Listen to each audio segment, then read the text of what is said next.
Bonjour à tous et bienvenue. Cette CAN, elle est folle. Néanmoins, tout ce qui se passe autour de la sélection ivoirienne, c'est peut-être encore un peu plus barré. Vous avez évidemment dû voir les derniers jours avec le feuilleton d'Hervé Renard, ce dit prêt potentiel de la Fédération française et tout ce qui s'en est suivi. Alors aujourd'hui, on va tout décortiquer ce qui s'est passé parce que vous allez voir à quel point c'est surréaliste et on va surtout revenir un peu sur le parcours des éléphants parce qu'ils ont forcément déçu tout un pays. Néanmoins, on va quand même bien recontextualiser. Au Mondial 2022, la Côte d'Ivoire n'est pas là parce qu'elle termine deuxième de son groupe, certes derrière le Cameroun, mais elle termine quand même derrière et donc elle n'a pas fait le voyage au Qatar. Elle reste sur au final des expériences un peu moyennes et ça fait longtemps au match officiel que les éléphants n'ont pas fait une performance référence. Donc il y a eu Patrick Baumel, ça n'a pas été toujours une réussite, mais voilà. Et ensuite on prend Jean-Louis Gasset, ce qui a surpris parce qu'il n'avait jamais coaché en Afrique, il a souvent été numéro 2 et surtout il y a peut-être aussi un décalage générationnel. Mais pourquoi pas? Alors humainement, certains vraiment ont adoré ce qu'a produit Jean-Louis Gasset, mais sous son règne en fait, on n'a pas réussi à trouver de certitude. Et il y a eu quand même quelques alertes. Il y a quelques mois en Zambie, ils ont pris 3-0 quand même la Côte d'Ivoire. Il y a eu une toute petite victoire à domicile face au Lesotho 1-0, même si le Lesotho s'est bien amélioré ces dernières années. Et en fait, ça a été un peu masqué parce que récemment, il y a eu le début des qualifications de Coupe du Monde. La Côte d'Ivoire a explosé les Seychelles 9-0, mais les Seychelles, c'est une équipe amateur. Et ensuite, il y a eu une victoire en Gambie 2-0, une Gambie quand même assez décevante depuis quelques mois. Donc on se disait, globalement ça va, ils sont bien préparés, ils ont explosé la Sierra Leone en préparation. Et donc on a donné cette impression de confiance sans jouer réellement de véritables tests. Alors vous allez me dire, il y a eu des matchs il y a quelques mois aussi face au Maroc et l'Afrique du Sud en amical, ça fait 1-1 et 1-1 si je ne dis pas de bêtises, mais en match officiel, quand est le dernier match référence de la Côte d'Ivoire? Allez, on va le dire.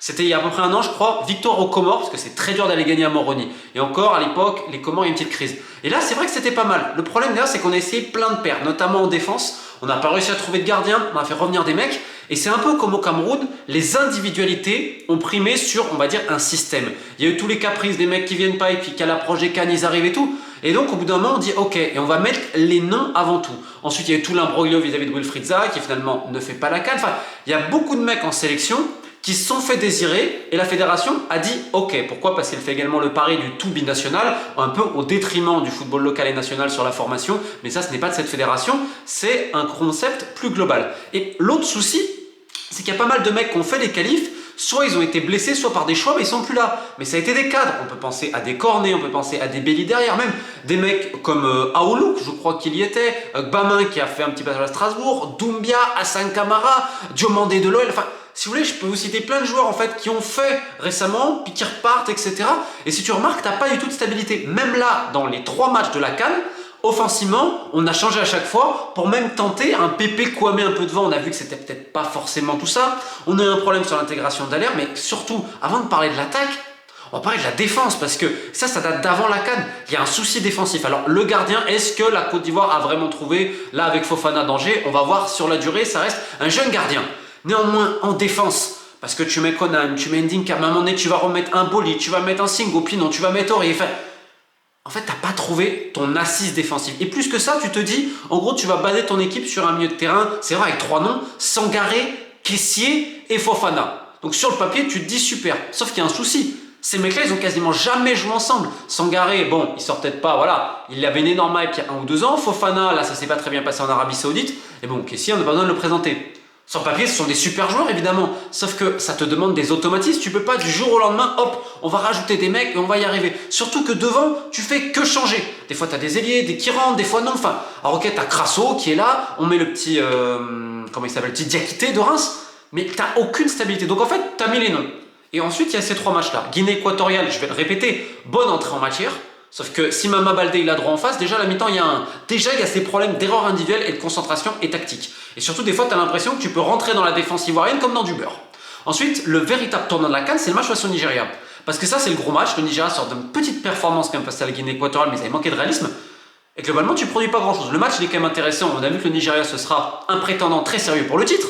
Mais tu perds 1-0, encore une fois, parce que défensivement, tu as des petites largesses. Et arrive ce match face à la Guinée équatoriale, c'est pour ça que je voulais y revenir.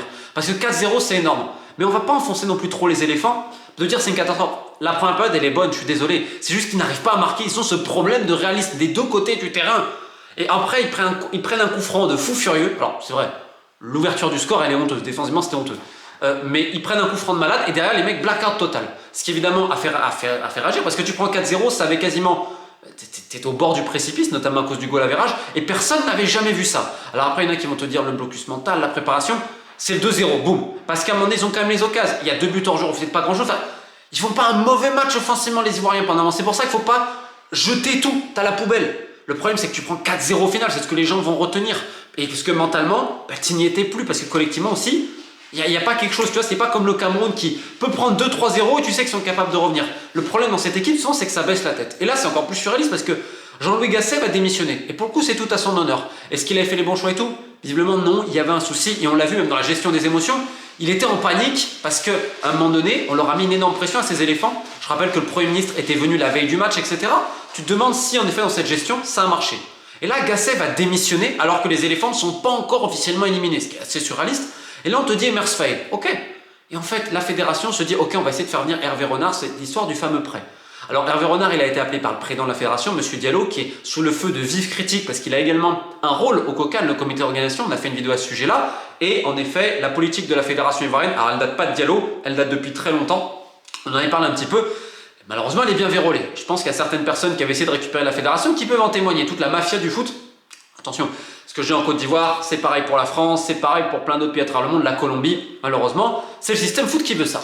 Donc, on a une fédération qui dit, ok, on va tenter Hervé Renard. Le président l'appelle et le Premier ministre appelle Hervé Renard. Et quand il explique ça à Hervé Penaud, je crois, de l'équipe, qui a fait d'ailleurs une superbe couverture à ce sujet, je comprends, honnêtement, Hervé Renard, c'est, ok, ça s'est jamais fait, mais pourquoi pas, tu vas terminer, tu connais, enfin, honnêtement, mettez-vous à sa place 2 minutes, il n'allait pas abandonner du tout la sélection féminine, en plus, comme on l'a pu l'entendre. Je peux comprendre que le mec se dise, attends, en plus il reçoit un appel dans un pays forcément où il a un rapport très particulier, par les plus hautes autorités du pays, on peut le comprendre.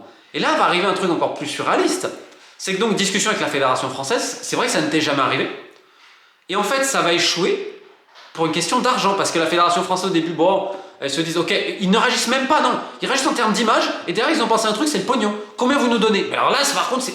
De tous les trucs le plus surréaliste, c'est celui-là. C'est au bout d'un moment, il y a des partenariats entre la FIF et la FFF, et tu te dis pas, à la rigueur, si tu veux le faire, le coach veut le faire, les joueuses voient pas de problème. Si vraiment tu fais la concertation à ce niveau, tu t'arrêtes pas pour une histoire d'argent, pour un truc de 10 jours. Enfin, je sais pas si on s'imagine à quel point c'est lunaire, sachant qu'on a même essayé côté ivoirien de jouer avec un poids diplomatique, puisque le président Alassane Ouattara était à Paris, donc on a même pensé à parler à Emmanuel Macron. Imaginez, et ça vous montre à quel point c'est le pouvoir du foot, à quel point ça va loin.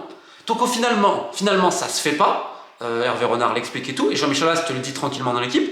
C'est pour une question financière, mais ça te montre aussi comment fonctionne la FFF. Sauf qu'évidemment, ça traduit autre chose, ça traduit une énorme nervosité et panique côté ivoirien, et notamment quid vis-à-vis d'Emers Faé. Tu dis ok, fais l'intérim, et derrière il apprend ça. Donc c'est sûr que c'est pas une préparation optimale, mais maintenant, ils n'ont plus aucune pression, les éléphants, parce que tout le monde les avait donnés pour morts. Quelque part, ils ont ressuscité, alors c'est vrai, victoire du Maroc et tout, et d'autres groupes qui n'ont pas fait le job, donc c'est magnifique évidemment pour eux, et là ils vont jouer le Sénégal, qui est peut-être la meilleure équipe de ce premier tour, mais ils n'ont rien à perdre. Et le truc quand même, c'est que tu es à domicile, alors certes, ce sera un petit stade, ce sera pas le stade Alassane Ouattara, mais tu auras 20 000 personnes, donc il va y avoir une grosse ambiance, des mecs qui n'ont rien à perdre, et ça reste quand même des très bons joueurs annuellement. Le problème étant, défensivement, est-ce que tu vas réussir à compenser? Alors on peut parler de blocus psychologique, tout ce que vous voulez. Alors c'est une histoire complètement folle, parce que tout le monde les met pour mort. Ils sont de retour grâce à ce format où les 4 meilleurs troisièmes passent, parce que avant c'était déjà fini pour la Côte d'Ivoire. Et il y a eu tout ce passage en effet avec le coach. Donc ça dénote pas mal de points, et on va terminer là-dessus. Ça dénote l'amateurisme et le fait que cette fédération ne planifie absolument rien depuis très longtemps, et qu'à la fin de la CAN, beaucoup de gens auront des comptes à rendre. On pourra peut-être faire un épisode spécial sur la politique liée au foot ivoirien, n'hésitez surtout pas à me contacter à ce sujet. Le deuxième point, c'est que en effet tu as du talent individuel, mais tu as tellement privilégié les individualités que tu en as oublié à former véritablement peut-être un collectif et d'avoir une alchimie. On le voit notamment sur un plan défensif. Et le dernier point, c'est que pour le Sénégal, c'est super périlleux, parce qu'une équipe qui revient d'entre les morts, tu sais pas de quoi elle est capable, et c'est un peu comme l'Angola, pendant très longtemps on disait c'est des zombies, etc. C'était un peu le surnom en Afrique, sauf que des fois les zombies se réveillent, et pour la Côte d'Ivoire, ils seront en plus chauffés par tout un peuple. Donc voilà, j'espère que ça vous permet d'y voir un petit peu plus clair sur ce qui s'est passé. En tout cas, bonne fin et bonne suite pour les éléphants dans cette CAN, et nous, on se dit à très vite. Keep the faith.